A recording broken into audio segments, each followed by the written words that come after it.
Alright boys, in this video we're going to be talking a lot about the Fortnite Season 6 competitive meta. In this video we're going to be breaking down the whole SMG meta. We've already done the shotgun meta in a separate video, so I won't go too in depth into that. But what I do recommend doing is going over to the channel and watching it if you want to hear specifically just about shotguns. Because this video is just about the overall Fortnite meta. What's going to happen with movement, how we're going to rotate. You know, what's the best AOR to use, because it's a big confusion about all that right now. So it's going to be a different style kind of video. Most of this stuff is off the top of the dome, as there's no real stats to go off what the meta is. But I know a good amount. I've played the game for about 20 hours now. The season I've put in a lot of time. And I know what the shotgun meta is easily. I'm going to tell you right now. But if the video helps you out, you know you have to hit that sub button, man. Look at them notifications coming in right now. Isn't that insane? That's you boys commenting on a video that just dropped. But look, we're going to get straight into the video and not mess around too much. Starting off with the shotgun meta, I can tell you right now that the primal shotgun is the best shotgun in the game. That thing is a monster. It's very good at close range. You can ADS it from far range. And unfortunately, the reason why I know it's the meta is because every time I have a purple pump or gold pump, I get slapped around by that shotgun. I've seen a clip of Clicks, and he's using the thing at like 2 tiles range, and he hits like 350s in 2 seconds because it shoots so fast. And they were body shots, that's the sad part, and it was only green rarity. So if you can get the mythic one of those, it's pretty insane, but obviously it's not broken to the point that the mythic one is the way. The best way to do it is to get a blue bamboo shotgun, is what I call it. We're looking at the makeshift shotgun. Looks like a piece of bamboo. When you get a blue one of them, you can get primal bones and upgrade it, so it becomes a purple pump or a purple primal shotgun. The primal shotgun is the one that shoots very fast. The pump, unfortunately, the purple pump, it either does 179 damage or 195 damage. I'm not too sure what the purple pump does right now. It's one of them too. I think it is 197 as far as I'm aware. But I've been hitting a lot of 179s. But I find that maybe not right, because the gold one still does 200, I believe. I'm not quite sure on that, so take that with a grain of salt. But as far as I'm aware, that's what I know. But regardless of what the purple pump does, that primal shotgun is way more overpowered. The damage output that does in a second is insane. And the thing is it's very overpowered because it makes it so you don't have to carry an SMG. That thing holds 12 shells. You just press that up against the wall and start spamming, man. Man, these notifications are ruining my video and it's pissing me off.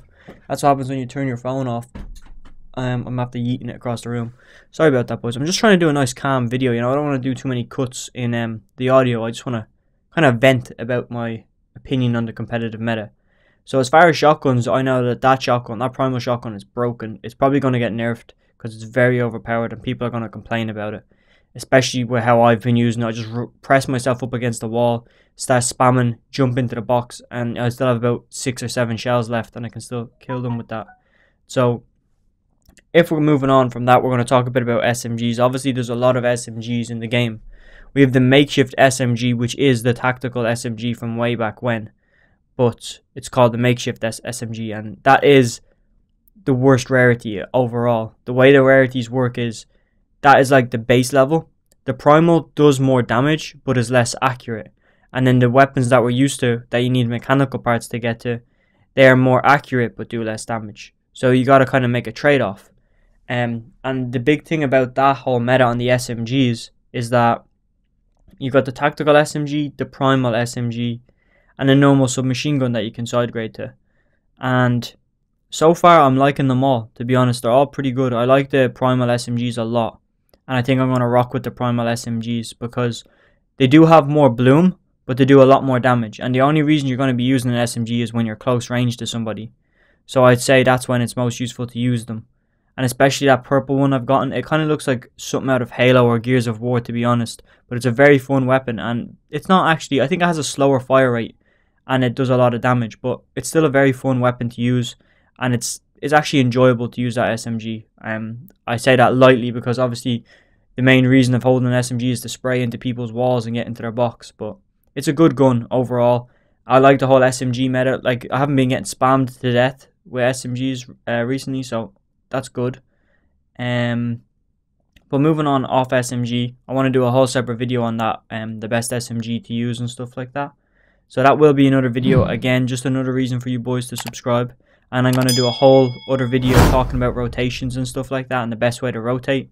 But I'll throw a bit of it into this video as well, kind of what my feelings are about the whole new rotations and how to use them. So a lot of information is going to be in this video, man. It's probably going to be a bit more of a longer one, as I'm going to be talking for about 15 minutes. So I'll try and keep things rolling fast. So moving on to assault rifles. Obviously, we still have our old OG assault rifles. They got rid of the AK, thank God, because that thing was a piece of shit. It always was. And it's very hard to get the normal assault rifles. Not really, but they don't really spawn as floor loot too often. You can get them in chests. I've figured that out. But it does, like, very rarely pop out of a chest. So don't, I guess, base your game off that. The new AORs are a bit wacky. So you have your primal assault rifles, you have your makeshift assault rifles, and you have your normal assault rifles. The makeshift assault rifles are the ones that kind of look like the old burst from way back when. And them ones can be side graded to either a primal or a normal AOR, like just a green assault rifle, the one that would upgrade to be a SCAR basically. And what I've noticed is none of them except the OG assault rifle have 100% accuracy. So that makes it a bit harder and a bit more useless to me, to be honest.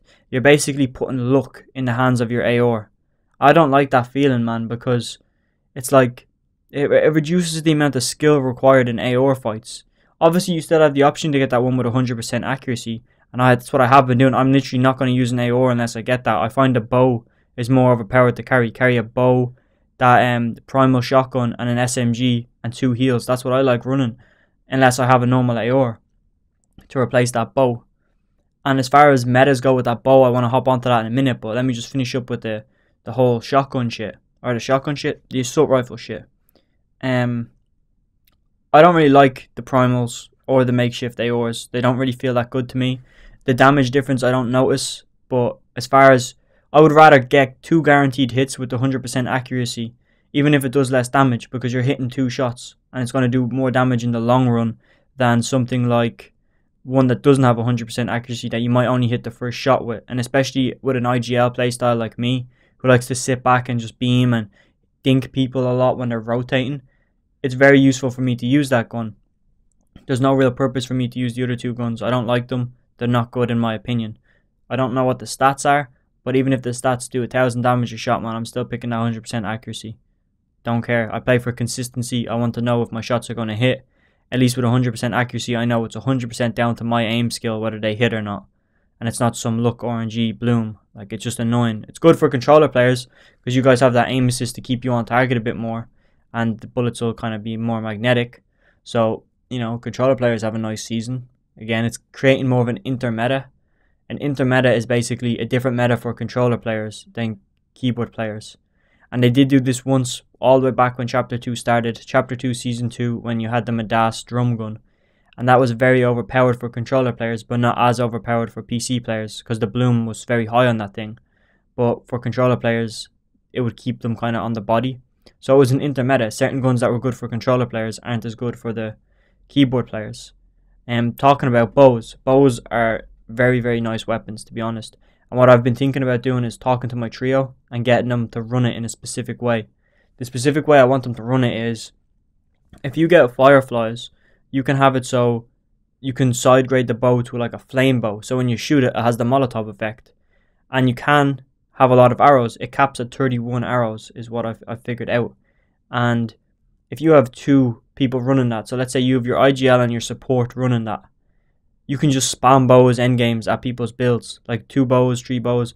Between you guys, you're going to have 62 shots of arrows, so that's a lot. And obviously the other guy on your team can still hold arrows, so he can hold another 30. So between 3 of you guys, you can have up to 93 arrows, which is pretty overpowered in my opinion, because, you know, it's 93 arrows, and if you start using them, let's say half and half, or the zone before half and half, and just start slinging them at people's builds, it's going to grief a lot of people. It's going to cause them to have to make a lot of movement, waste mats. And it's not, honestly, it's not that hard. You just open a window, shoot a few arrows out, close it up.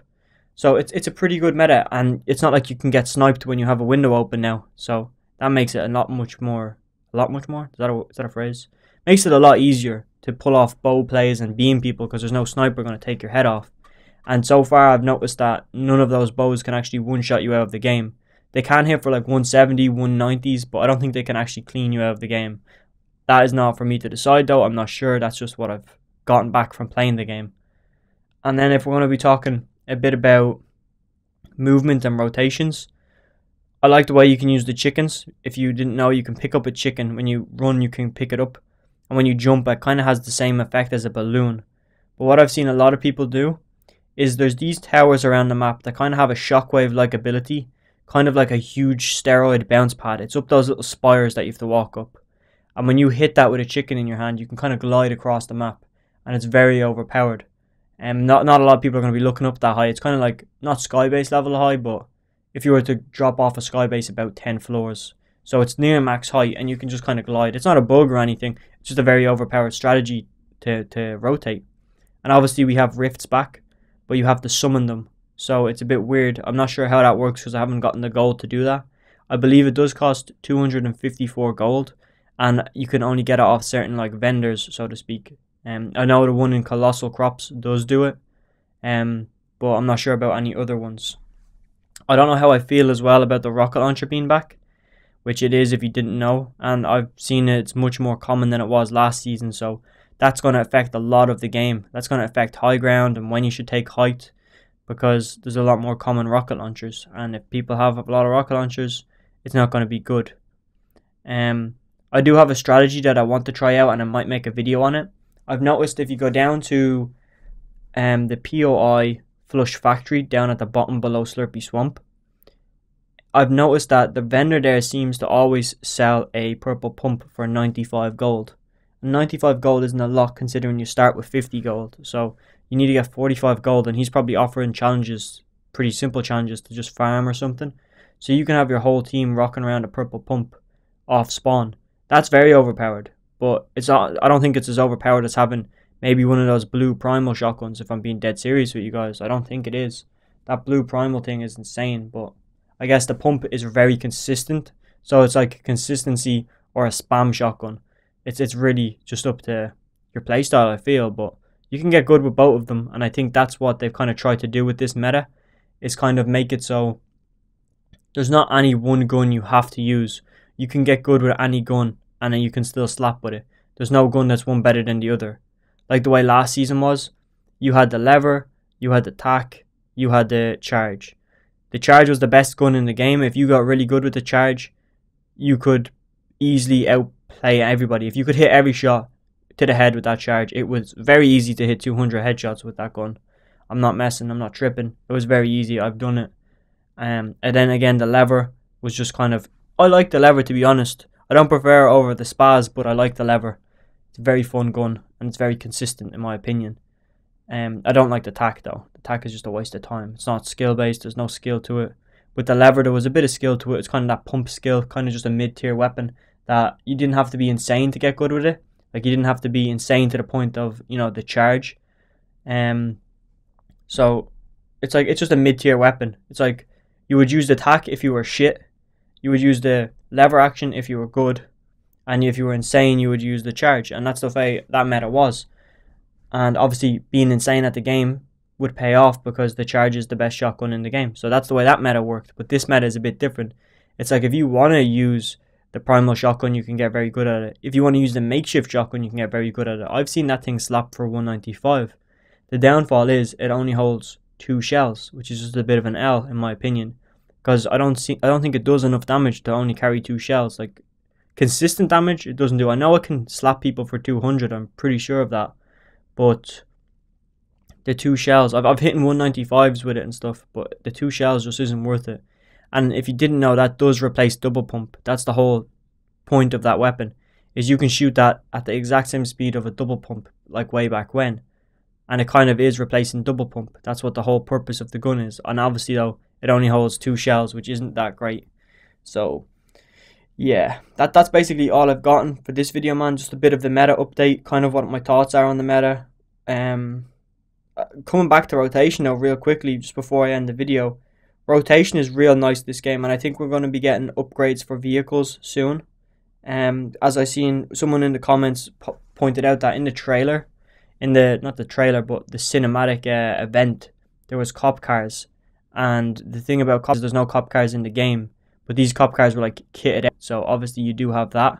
So I do think cop cars are going to come to the game, and they're going to be upgradable in a future update. That's my opinion on that, and it's basically all I have to talk about, man. I will do a more in-depth video on rotation tips and stuff like that, so make sure you do hit the sub button. This morning we did drop a POI breakdown for Boney Burbs, which is the new tilted location. So if you want to go check that out, it would be insane, man. It would be insane. It would help me out a lot, but also you'd be helping yourself out getting those new name locations down. That's all I have to say, man, and I hope you enjoyed the video. I am gone.